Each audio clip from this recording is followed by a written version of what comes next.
Rencana Tuhan bagi bangsa Israel. Oleh Pastor Reven Berger. Tuhan mau memberikan kesembuhan. Tuhan mau memberikan kesembuhan kepada Israel dan bangsa Yahudi. Ia mau memberikan kasih dan rahmat-Nya untuk menyembuhkan luka-luka di hati bangsa Yahudi. Tetapi Tuhan juga mau menyembuhkan gereja-Nya di dunia. Inilah keinginan besar yang terkandung di hati Tuhan.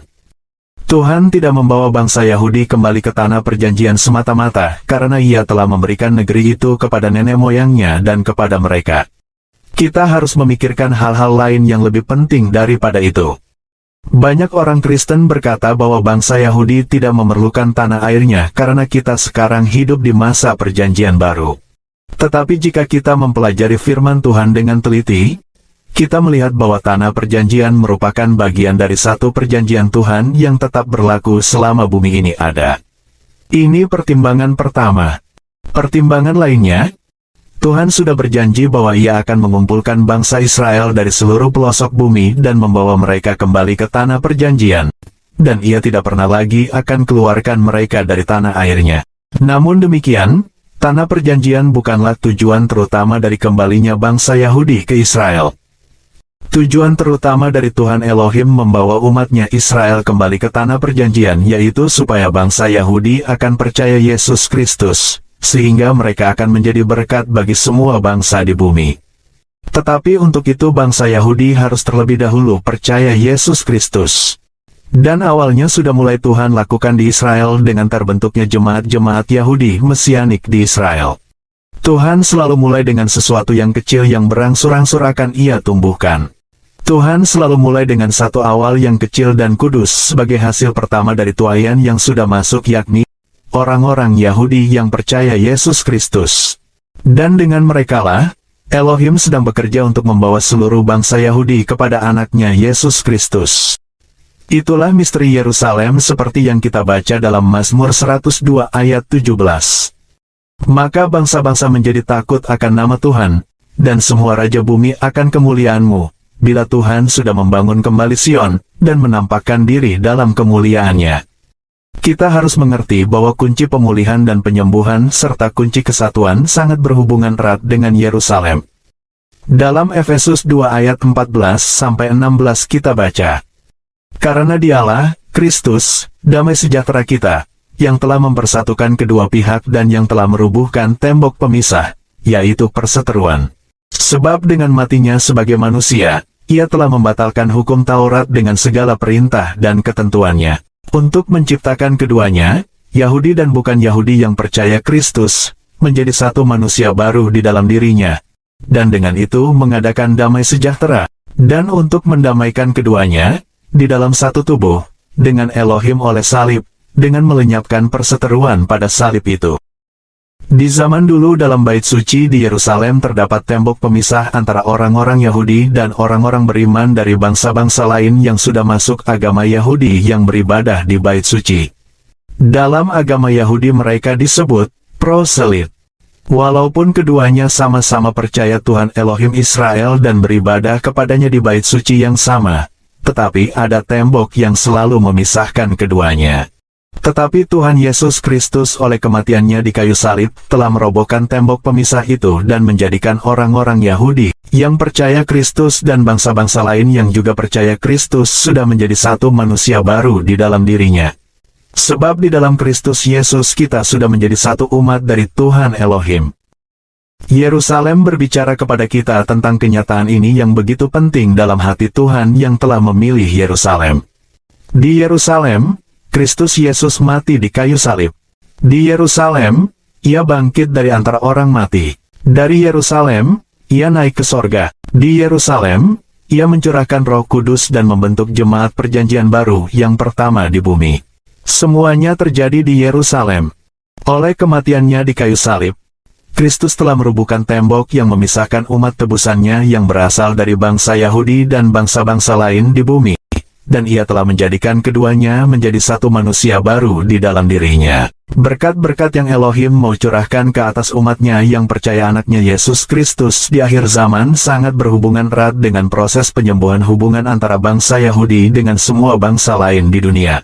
Tuhan hanya akan memberikan berkat akhir zaman ini apabila pendamaian antara kedua pihak sudah menjadi satu kenyataan yang hidup demi kemuliaan namanya. Apa yang sekarang kita lihat di Israel yang begitu indahnya, yakni, banyak sekali orang Yahudi tinggalkan Rusia untuk pulang ke tanah perjanjian.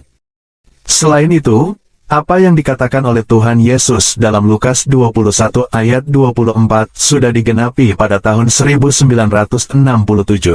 Tuhan Yesus sudah bernubuat. Yerusalem akan diinjak-injak oleh bangsa-bangsa yang tidak mengenal Elohim, sampai genaplah zaman bangsa-bangsa itu. Kita sekarang sudah sampai kepada penggenapan nubuatan itu. Ini berarti Tuhan akan berikan kepada bangsa Israel tempatnya kembali di antara bangsa-bangsa di dunia. Itulah sebabnya mengapa mata seluruh dunia selalu tertuju ke Yerusalem dan Israel. Jika di Israel terjadi hal-hal apapun juga, di hari yang sama seluruh dunia sudah tahu dan diberitakan secara luas. Tetapi jika di negara-negara lain terjadi hal-hal yang lebih besar yang kurang baik, tidak diberikan banyak perhatian ke sana. Di masa sekarang Tuhan memberikan kembali tempat penting kepada persekutuan orang-orang Yahudi Mesianik di Yerusalem dan Israel, karena waktu dari bangsa-bangsa lain untuk menginjak-injak Yerusalem sudah menjadi genap.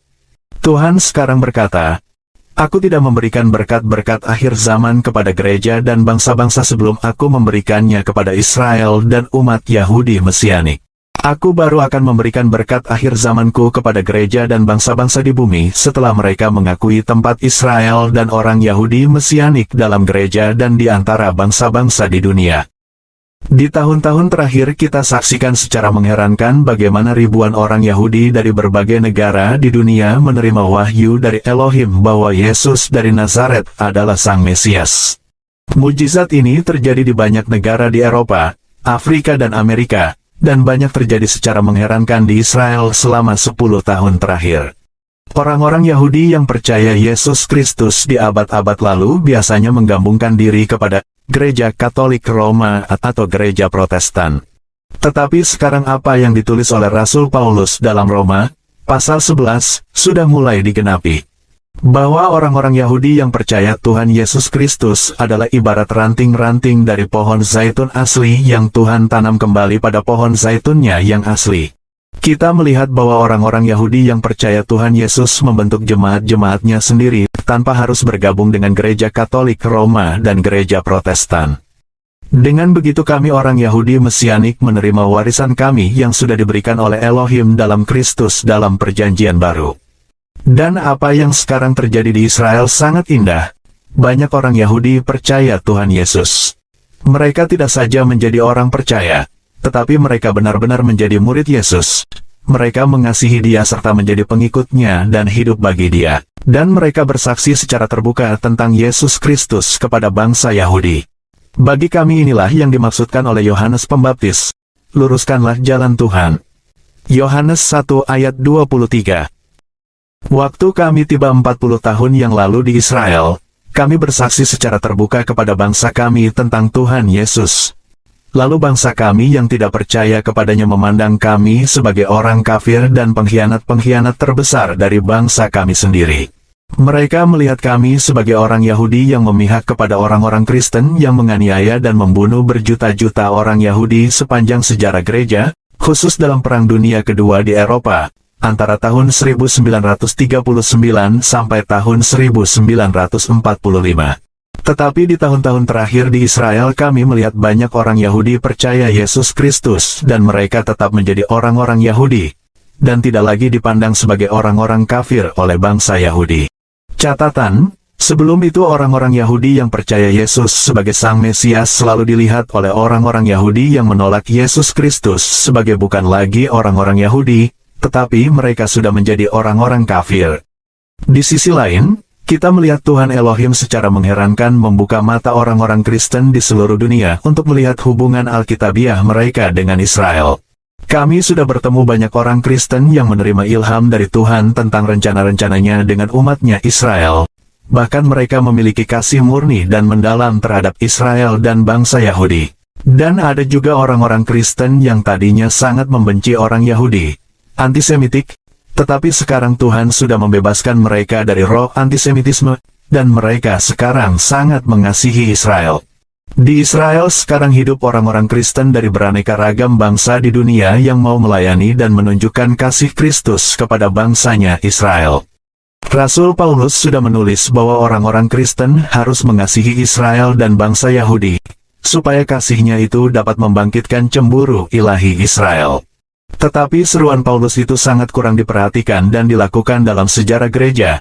Namun sekarang terdapat berjuta-juta orang Kristen di seluruh dunia yang mengasihi Israel. Setelah hampir 2000 tahun sejarah gereja, Tuhan Elohim sekarang membangun persekutuan-persekutuan orang-orang beriman di Yerusalem dan Israel yang terdiri dari orang-orang Yahudi Mesianik dan orang-orang Kristen dari berbagai bangsa lain yang juga berdiam di sana. Di antara mereka hidup kesatuan yang kuat di dalam Tuhan Yesus. Tuhan sendirilah yang mengerjakan kesatuan itu. Kami tahu bahwa persekutuan mereka dengan Tuhan dan dengan sesamanya mendatangkan berkat Tuhan atas hidup dan persekutuannya. Tuhan sedang membangun hubungan yang kuat antara Yerusalem dengan banyak suku dan bangsa di dunia, seperti yang sudah dinubuatkan oleh Paulus dalam Roma 11 ayat 11 sampai 12 dan ayat 15. Tetapi oleh pelanggaran mereka, bangsa Israel, keselamatan telah sampai kepada bangsa-bangsa lain, supaya membuat mereka cemburu. Sebab jika pelanggaran mereka berarti kekayaan bagi dunia, dan kekurangan mereka kekayaan bagi bangsa-bangsa lain, terlebih-lebih lagi kesempurnaan mereka. Sebab jika penolakan mereka berarti perdamaian bagi dunia, dapatkah penerimaan mereka mempunyai arti lain daripada hidup dari antara orang mati? Apa yang sedang terjadi sekarang itu akan membawa berkat besar bagi Israel dan seluruh dunia. Tetapi kita tahu dari firman Tuhan bahwa Yerusalem di akhir zaman akan menjadi batu yang diangkat bagi segala bangsa, dan siapa yang mengangkatnya pastilah akan mendapat luka parah. Zakaria 12 ayat 3. Bangsa-bangsa yang mengejar perdamaian dunia, tetapi tidak mau bertobat kepada Tuhan Elohim, tidak percaya Yesus Kristus, namun mau merubah kedudukan Yerusalem, maka Yerusalem sebagai batu besar akan jatuh menimpa mereka, sehingga mereka mendapat luka parah. Berdasarkan nubuatan firman Tuhan itu, hendaknya semua bangsa di bumi harus berpikir baik-baik sebelum mereka mengulurkan tangannya ke Yerusalem. Tuhan Elohim yang dulu bersemayam di Yerusalem, namanya selalu melekat pada Yerusalem. Bagi Tuhan Elohim, hanya ada satu jalan saja menuju perdamaian dunia, yakni darah Yesus Kristus yang tercurah di kayu salib di Bukit Golgota, Yerusalem. Sebab jika manusia tidak didamaikan oleh darah Kristus dengan Elohim di sorga, manusia berada di bawah murkanya. Menurut kitab Wahyu, akhir zaman adalah waktu di mana Tuhan akan mencurahkan murkanya yang sangat dahsyat atas seluruh umat manusia yang tidak mau bertobat kepada Elohim dan tidak mau percaya kepada anaknya yang tunggal Yesus Kristus. Dunia mengejar persatuan dan perdamaian, tapi tidak lewat darah pendamaian Kristus. Yerusalem akan menjadi sebuah batu berat yang diangkat oleh semua bangsa di dunia, dan siapa yang mengangkatnya akan tertimpa batu berat itu. Tetapi Israel akan berkata kepada seluruh dunia, Yerusalem adalah milik Tuhan, dan Ia sudah berikan kepada kami. Sumber, Himpunan Pengajaran Firman Tuhan dari Sion Yerusalem. Diterjemahkan oleh Fred Adhabu, SH. Diedit oleh Frida Adhabu. Akan menyusul bab kedua oleh Pastor Benjamin Berger, dengan judul, Apakah Israel Bangsa Pilihan Tuhan Elohim?